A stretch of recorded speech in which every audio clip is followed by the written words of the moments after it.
장관님, 작년 9월에 대통령께서 천안문 막루에 쓰셨어요.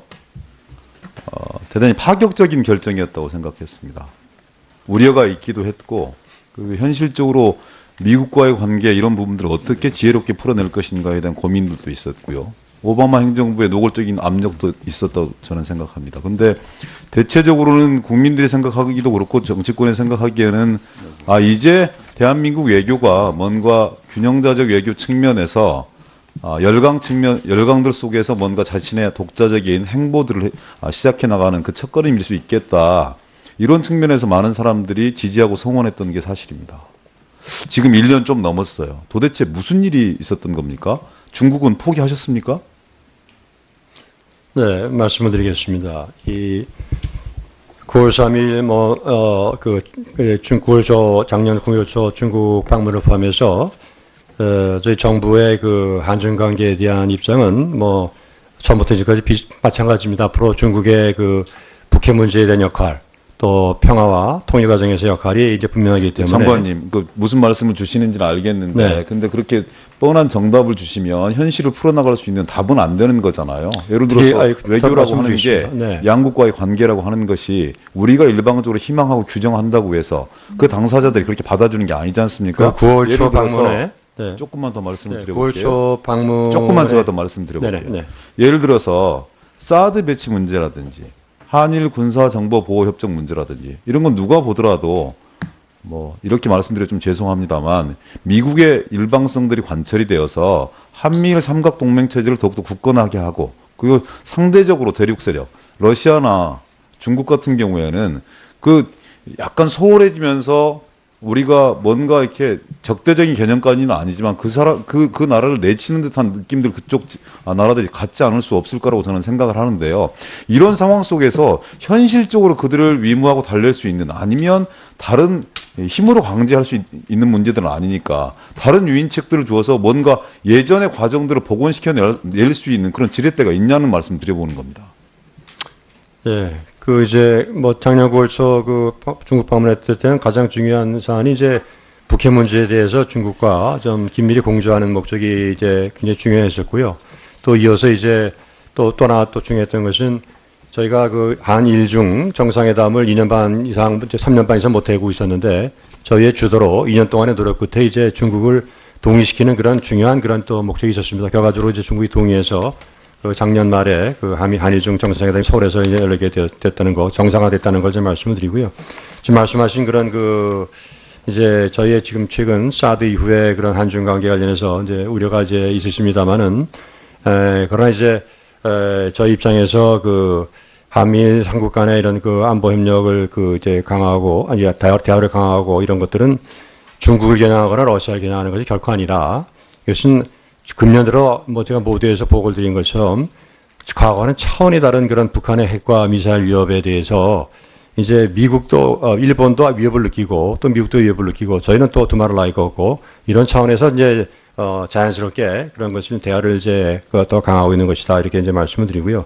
앞으로 이제 이런 양국 관계가 사드 문제나 이런 것으로 인해서 대국이 손상되지 않도록 저희로서는 지금 여러 가지를 이제 현재 또 검토하고 있고 또 중국과도 앞으로도 이제 얘기를 많이 소통을 많이 할 생각입니다만은 그러나 이제 중국도 그동안에 이제 한중 관계가 역대 가장 좋았던 관계라는 얘기도 많이 했고 또 최근까지도 지금 사드로 인한 약간의 어려움이 있지만은 여전히 한중 관계는 계속 발전될 것이라는 얘기를 주한 대사를 포함해서 여러 사람들이 또 하고 있습니다. 그래서 일단 이런 것을 지혜롭게 극복하면서 계속 한중 관계가 정치, 경제, 안보 또 이런 문화 다양한 분야에서 이거 발전할 수 있도록 양측 모두 노력하도록 이제 제가 많은 노력을 할 것입니다. 장관님, 제가 드리고 싶은 말씀은 참 많은데 여기서 그 많은 말씀을 토론할 수는 없는 거고요. 좀 말씀하실 때 제가 아무리 사퇴하라고 그랬다고 기분 나쁘시다고 저를 쳐다보지도 않고 이렇게 메모만 보시고 말씀하십니까? 얼굴 보시면서 말씀 주십시오. 눈 쳐다보면서. 전혀 그런 것이 아닙니다. 네, 그런 뜻 아니었습니까? 제가 지금 네, 저는 여전히 장관님이 그 직에 머무르는 게 적절치 않다고 판단하는 사람입니다. 장관님이 무엇이 미워서가 아니라 국무위원의 도리를 제대로 하지 못한 측면, 그 외교적 측면에서도 지금 한국 외교가 대한민국 외교가 나아갈 방향을 주도적으로 관철시켜내지 못하고 NSC라든지 아니면 부처 내에서 다른 어떤 뭐 제가 보기에는 매파 강경 세력의 일변도에 외교부가 그냥 질질 끌려갈 수밖에 없었던 이런 처참한 현실 이런 부분들에 대한 도의적 정치적 책임을 지고 그만두는 게 맞지 않느냐 이렇게 생각을 했는데 사퇴하실 생각이 없다고 한다면 이 국정 공백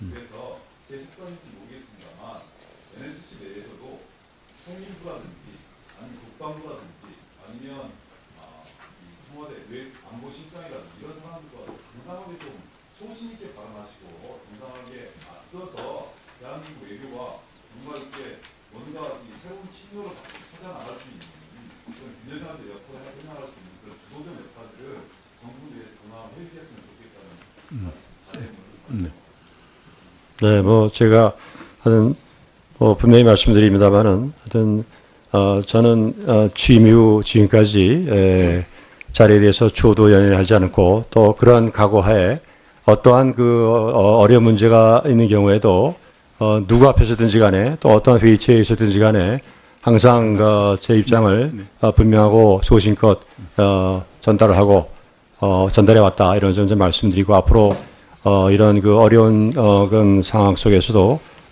제 임기의 마지막까지 하여튼 이런 그 국익을 위해서 최선을 다하고 임무를 마감하겠다는 말씀을 드립니다. 산업자원위원회 소속인데 거기 법안 소위가 계속되고 있어서 쟁점 법안들이 많이 논의되고 있어서 좀 늦게 온 점 양해해 주시기 바랍니다.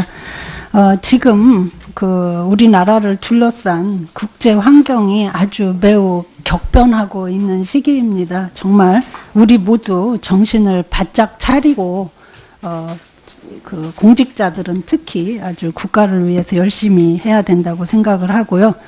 이런 때 특히 그 외교부는 어려운 일도 많고 또 국가의 대외 신인도 이런 것도 유지를 하셔야 된다는 아주 국가적 소명이 있기 때문에 단 한순간에 그 국정 공백이 없도록 하여튼 최선을 다해 주실 것을 부탁을 드립니다. 그리고 제가 이제 많은 그 질문을 가지고 왔는데 답변을 듣기보다 제가 좀 그 몇 가지로 이렇게 질문을 먼저 나열을 좀 하겠습니다.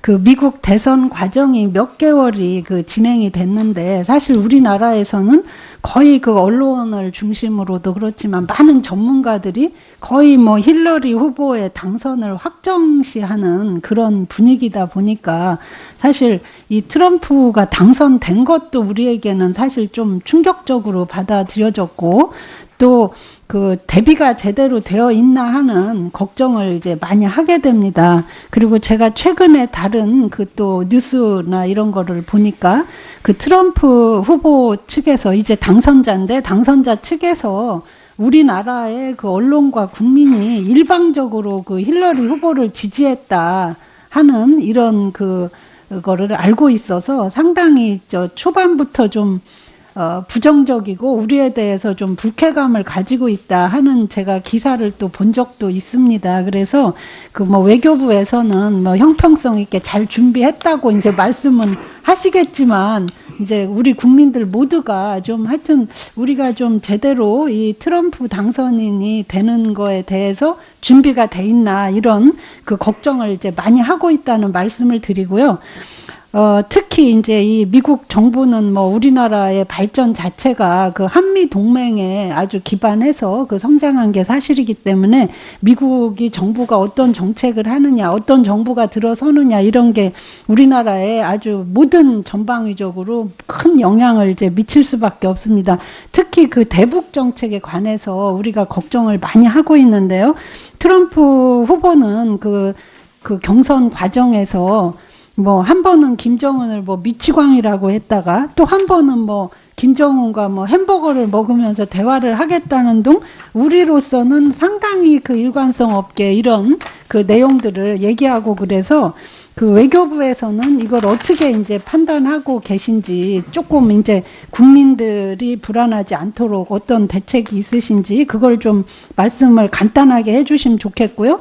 또 하나는 지난 10월 20일인가 뭐 이 10월 말경에 그 말레이시아 쿠알라룸푸르에서 그 북한의 그 대미 외교 라인과 미국의 북핵 전문가들이 접촉을 그 한 것이 우리나라 언론에도 보도가 된 바가 있습니다. 그 북한 측에서도 상당히 그 어떤 그런 권한을 가진 그런 사람들이 그 참석을 한 걸로 알고 있고요. 뭐 한성열 북한 외무성 미국 국장, 또 장일훈 주 유엔 차석 대사 등 상당한 그 실질적 권한을 가진 사람들이 참석을 한 것으로 알고 있고, 당시에는 이제 민간인 신분이라고 하지만 미국 측에서도 이 사람들이 또 힐러리 정부가 특히 들어설 경우에 입각할 수 있는 그런 그 가능성을 가진 인사들이 접촉을 한 것으로 알고 있는데, 그 당시에 그 거기에 관여했던 그 인사 중에 트럼프 정부로 연결될 수 있는 그런 사람들이 있는 것인지, 즉 그 트럼프 정부가 우리 정부를 배제하고 북미 간에 직접 대화를 하면서 우리에게 상당히 불리한 그런 상황이 전개되는 것은 아닌지, 그런 거에 대해서도 좀 말씀해 주시면 좋겠고요. 또 이제 금년 내내 그 북한 정부가 이렇게 과격한 무력 시위를 하고 하는 그런 도발 행위가 사실은 새로운 미국 정부가 들어섰을 때 협상력을 높이기 위한 그런 전략이다, 이런 또 진단도 있었거든요. 그래서 앞으로 그렇다면 북한의 이런 무력 시위나 도발이 조금 뭐 완화되면서 북미 간의 접촉을 시도하는 그런 전략으로 그 바뀌 생각을 좀 그 걱정을 하고 있는데, 거기에 대해서 좀 그 말씀을 해주시고요. 또 그 지난 2월에 그 CBS라는 그 미국 CBS 토크쇼에서 트럼프 당선인이 김정은에 대해서 특히 그 김정은을 통제하는데 그 중국의 힘을, 중국의 역할을 굉장히 강화하겠다, 이런 이제 발언을 했어요. 그래서 우리는 그것을 이제 중국에 대한 세컨더리 보이콧을 하는 게 아닌가, 하려는 의도가 아닌가, 이렇게 이제 그 점치는 전문가들이 많이 있던데, 실제로 그 미국이 중국에 상당한 그 제조업이나 이런 거에 수출에 의존을 하고 있는데, 실제로 이 미국이 중국에 대해서 세컨더리 보이콧을 한다고 하는 게 얼마나 그 가능성이 있는지, 실제로 한다고 해도 이게 실효성이 얼마나 될지, 그런 그 궁금증을 가져봤습니다. 뭐 굉장히 그 기본적인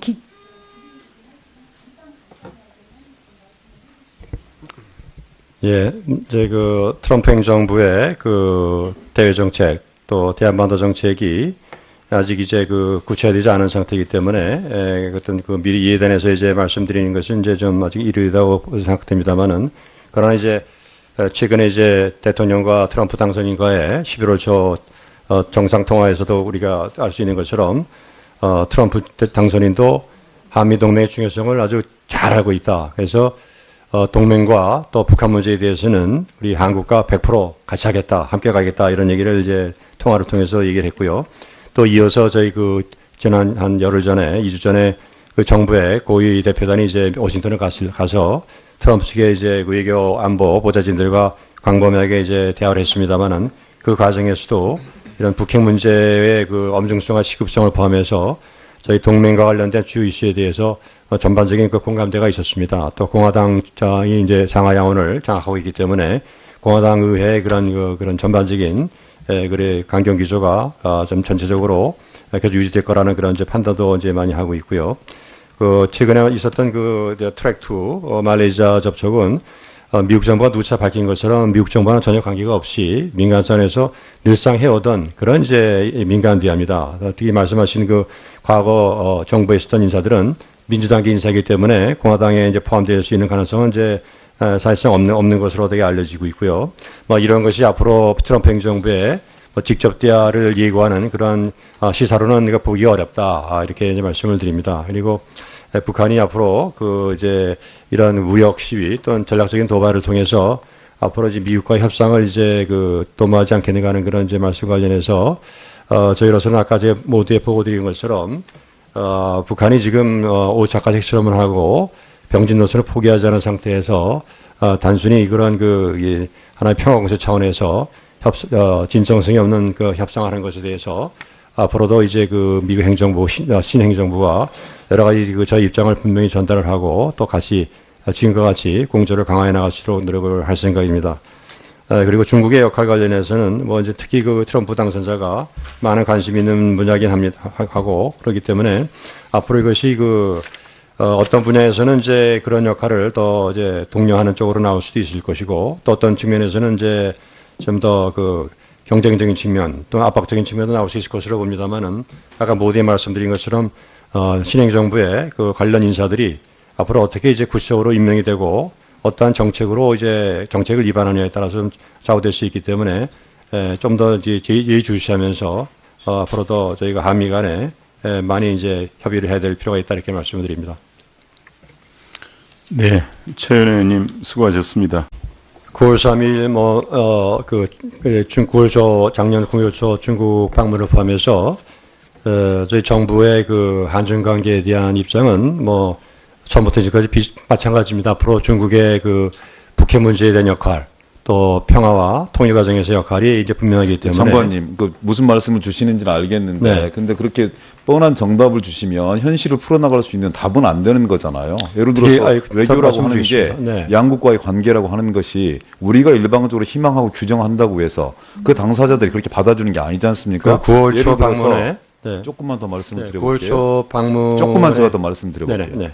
예를 들어서 사드 배치 문제라든지 한일 군사 정보 보호 협정 문제라든지 이런 건 누가 보더라도 이렇게 말씀드려 좀 죄송합니다만 미국의 일방성들이 관철이 되어서 한미 장관님 작년 9월에 대통령께서 천안문 막루에 쓰셨어요. 대단히 파격적인 결정이었다고 생각했습니다. 우려가 있기도 했고 현실적으로 미국과의 관계 이런 부분들을 어떻게 지혜롭게 풀어낼 것인가에 대한 고민들도 있었고요. 오바마 행정부의 노골적인 압력도 있었다고 저는 생각합니다. 근데 대체적으로는 국민들이 생각하기도 그렇고 정치권이 생각하기에는 이제 대한민국 외교가 뭔가 균형자적 외교 측면에서 열강들 속에서 뭔가 자신의 독자적인 행보들을 시작해 나가는 그 첫걸음일 수 있겠다. 이런 측면에서 많은 사람들이 지지하고 성원했던 게 사실입니다. 지금 1년 좀 넘었어요. 도대체 무슨 일이 있었던 겁니까? 중국은 포기하셨습니까? 네, 말씀을 드리겠습니다. 한일 삼각동맹 체제를 더욱더 굳건하게 하고 그리고 상대적으로 대륙 세력, 러시아나 중국 같은 경우에는 약간 소홀해지면서 우리가 뭔가 이렇게 적대적인 개념까지는 아니지만 그 나라를 내치는 듯한 느낌들 그쪽 나라들이 갖지 않을 수 없을 거라고 저는 생각을 하는데요. 이런 상황 속에서 현실적으로 그들을 위무하고 달랠 수 있는 아니면 다른 힘으로 강제할 수 있는 문제들은 아니니까 다른 유인책들을 주어서 뭔가 예전의 과정들을 복원시켜낼 수 있는 그런 지렛대가 있냐는 말씀 드려보는 겁니다. 예, 작년 9월 초 중국 방문했을 때는 가장 중요한 사안이 이제 북해 문제에 대해서 중국과 좀 긴밀히 공조하는 목적이 이제 굉장히 중요했었고요. 또 이어서 이제 또 하나 중요했던 것은 저희가 한일중 정상회담을 2년 반 이상, 3년 반 이상 못하고 앞으로 이제 이런 양국 관계가 사드 문제나 이런 것으로 인해서 대국이 이제 손상되지 않도록 저희로서는 지금 여러 가지를 이제 현재 또 검토하고 있고 또 중국과도 앞으로도 이제 얘기를 소통을 많이 할 생각입니다만은 그러나 이제 중국도 그동안에 이제 한중 관계가 역대 가장 좋았던 관계라는 얘기도 많이 했고 또 최근까지도 지금 사드로 인한 약간의 어려움이 있지만은 여전히 한중 관계는 계속 발전될 것이라는 얘기를 주한 대사를 포함해서 여러 사람들이 또 하고 있습니다. 그래서 일단 이런 것을 지혜롭게 극복하면서 계속 한중 관계가 정치, 경제, 안보 또 이런 문화 다양한 분야에서 이거 발전할 수 있도록 양측 모두 노력하도록 이제 제가 많은 노력을 할 것입니다. 장관인데 저희의 주도로 2년 동안의 노력 끝에 이제 중국을 동의시키는 그런 중요한 또 목적이 있었습니다. 결과적으로 이제 중국이 동의해서 작년 말에 한일중 정상회담이 서울에서 이제 열리게 됐다는 거, 정상화됐다는 걸 좀 말씀을 드리고요.